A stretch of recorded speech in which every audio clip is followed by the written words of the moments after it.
Hi guys, I'm Kayla with Artistic Religion. This is Makeup and Motivation. I'm glad to be back. I took a little bit of a break after the 10-day forgiveness challenge just because that was a lot. That was a lot to film, that was a lot to experience, that was a lot to edit. So I took a little bit of a break, but I'm hoping to be back regularly going forward. If you're new to Makeup and Motivation, I sit down every Monday at 7:15 a.m., do my makeup. I don't talk about the makeup, but if you are interested in the products that I'm using, everything is listed down in the description box. But basically, I sit down, read a piece of encouragement, whether I wrote it 5 years ago, finished it last night at 2 in the morning, whatever. And my goal with these style of videos is to really encourage you, motivate you, pour into you, and get you thinking about growth and the changes that we all need to make. So if that sounds interesting to you, if you want to see the makeup look I create, then just keep on watching. Today we're going to be talking about spiritual maturity. This is not meant to step on any toes, but if it does, view that as an eye-opening experience to better yourself. I've come to realize the more someone says I'm grown as their defense, the less maturity there actually is. How many times have you been around somebody and they have justified their behavior by saying, I'm grown, I can do what I want, I'm grown. It's nobody's business what I do because I'm grown. You can't tell me how to act because I'm grown.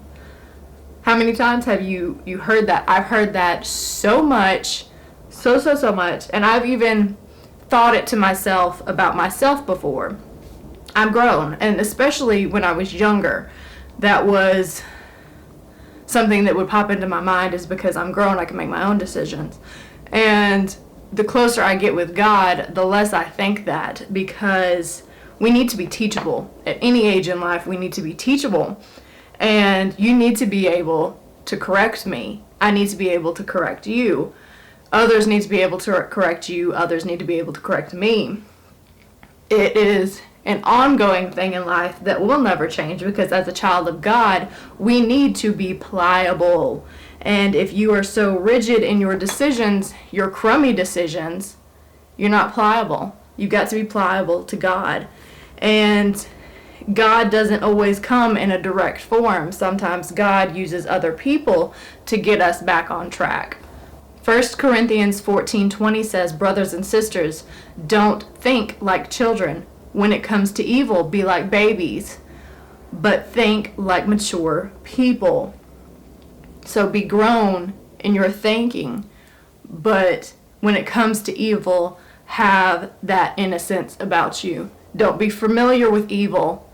And if you are familiar with evil, unfamiliarize yourself with evil. And it's possible. It is possible to step back, to no longer know evil. It's possible to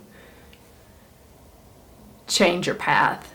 It's so possible. Even if you were so far gone, it is so possible to get on the right track. Proclaiming you're grown to defend your actions is a telltale sign you're making poor choices. And poor choices are easy to make. And good decisions are easy to make. There is an appeal to bad choices. I will give you that. There is an appeal that comes with living corruptly, but there is a sense of reward that you will never feel if you are living corrupt and you don't choose to live to glorify God and to walk in your higher calling. 1 Corinthians 13:11 says, when I was a child, I spoke like a child, thought like a child, and reasoned like a child. When I became an adult, I no longer used childish ways. There is such an importance in spiritually maturing, growing up, and spiritually maturing matures you in general. And that's something that I think so many people overlook, because at times I still reason like a child. I get moody like a child. I want to lash out in temper tantrums and rage. And there's so much beauty in growing up, maturing, and not reasoning like a child. Being able to calmly conduct yourself and walk through life without everything rubbing you the wrong way. I've never once heard my grandparents say, "It's nobody's business what I do or don't do. I'm grown." Never in my life have I heard either one of my grandparents say that. Why? Because when we're secure in our decisions, we feel no need to explain or defend them. We simply just do whatever it is. There's peace about what we're doing. We don't feel the need to explain or defend or get defensive about what we're doing, while we're doing it. This is X, Y, and Z. I'm going to do this, this, and this, and these are my decisions and my choices and all of that. We don't feel the need to explain ourselves because we're secure in what we're doing. I once heard that somebody who over-explains is a liar. And it was a quote in a movie, and it was just like the person who is explaining their behaviors and decisions, that's somebody that you can't trust because they're trying to hide what they're doing, what they're actually doing. While you may be at an adult age, your mindset still might be quite juvenile. And in return, you make frankly stupid decisions. Think about when you were a teenager or a young child and the decisions that you made. We look back and we realize that probably wasn't a great decision. That's the same with our behavior. I can look back now and realize that my behavior has sucked over the past. And my decision making has not been on point with what God would want for me. That comes with growing up and seeing around the corner of what my life had in store for me. I can see it on both sides. But going forward, when we don't know what's coming in life, we have to discern what to do.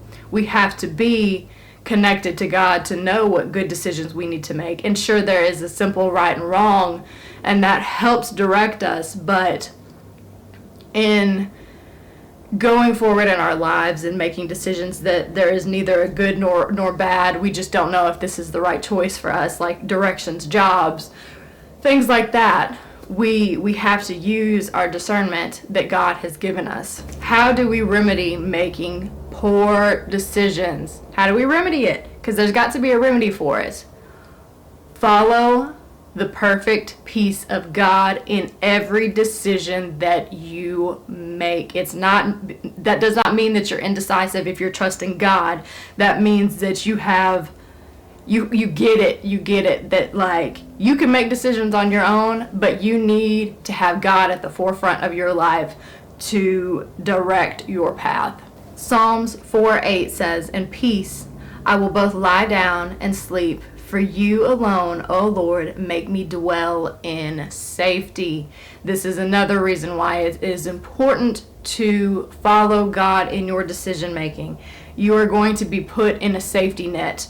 And yes, things as a Christian may happen to you, and it might be terrible, but you have a hedge around you that you don't have when you are just living in the world, living for the world, living wickedly. That's a hedge of protection around you that you don't have.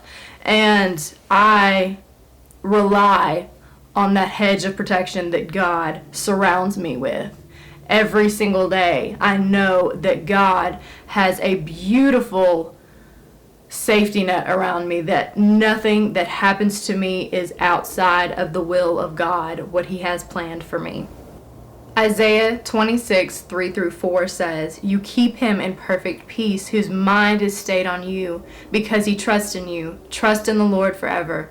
For the Lord God is an everlasting rock." He is our safe place. He is that stronghold that we can depend on.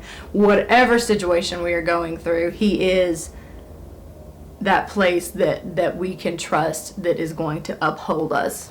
If you're choosing behaviors you feel necessary to hide or cause you to act out, you need to rethink what you're choosing. It is as simple as that.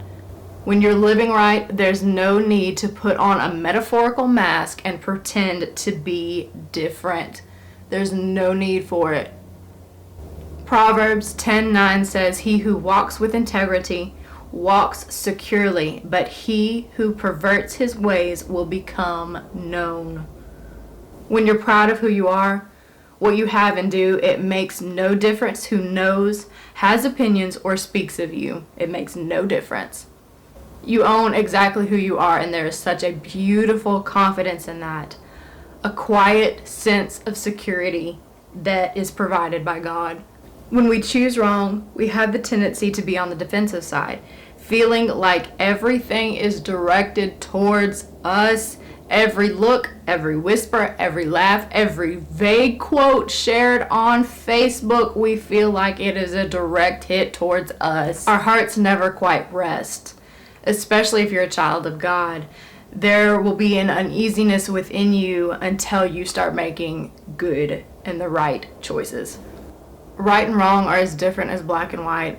And luckily, there are no gray areas, despite what many of you may think.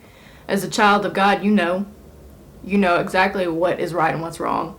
And the more you know, the more spiritually mature you are. Because, sure, as an immature Christian, you may not know, you may not be able to discern it, but as maturity happens with God, you're able to know a whole lot easier than you would otherwise. We know what we should be doing. We know who we shouldn't surround ourselves with.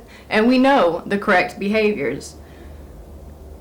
If you have a check in your spirit about something or someone, that's your sign. But we try to justify it. We try to make things all right. Oh, it's okay. It's okay if I do this, this, and this because, I'm trying to make them better, or I'm trying to, brighten up this situation.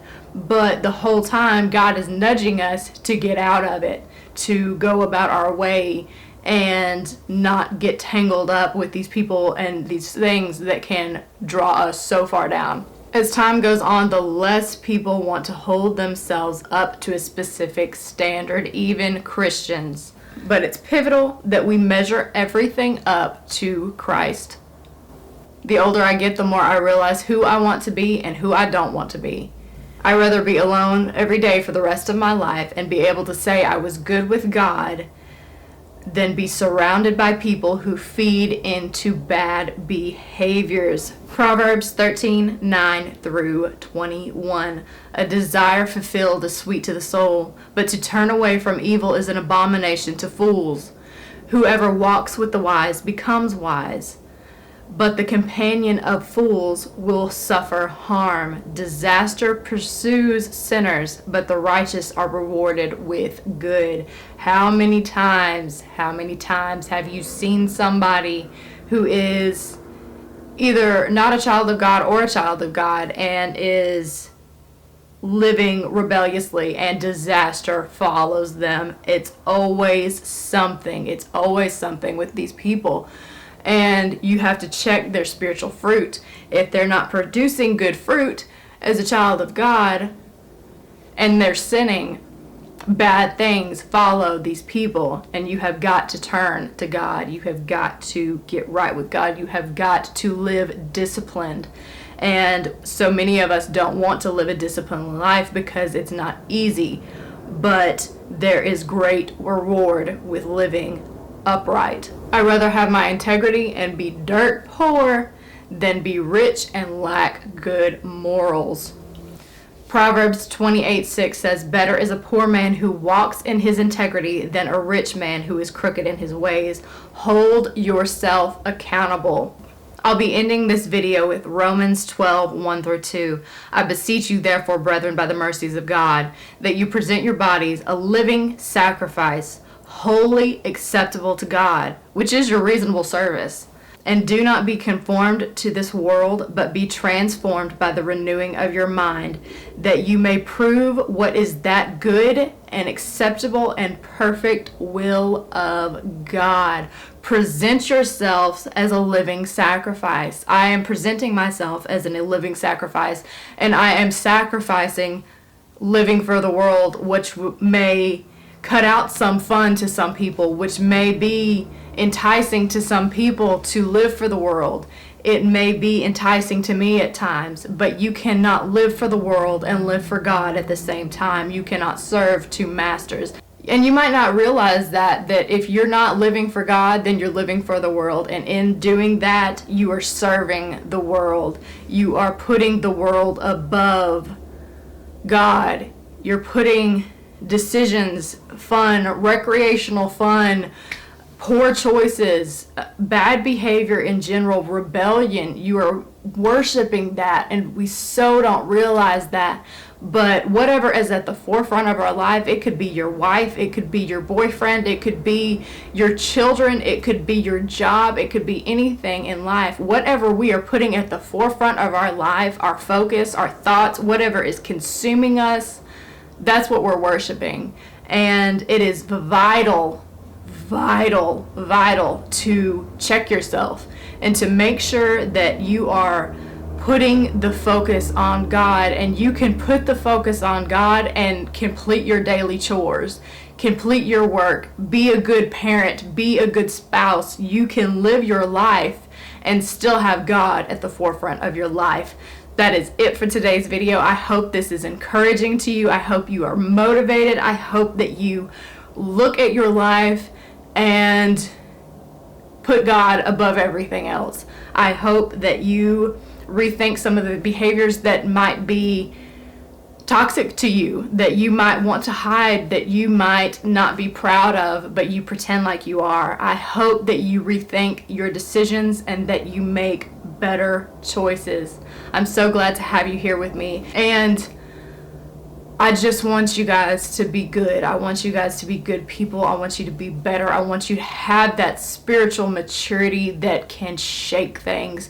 And I want that for myself as well. And I have had such a beautiful growth spurt in my walk with God, and I feel so much better. I feel, even when I hit my down days and my low moments, I overall feel better because I have a relationship with God, a close relationship with God for the first time in my life. And y'all are growing with me. And it is a beautiful, freeing experience. So that is it for today's video. Be sure to subscribe if you haven't already. If you want to be notified when I post, hit the bell. Other than that, I will see you guys in my next one. Bye, guys.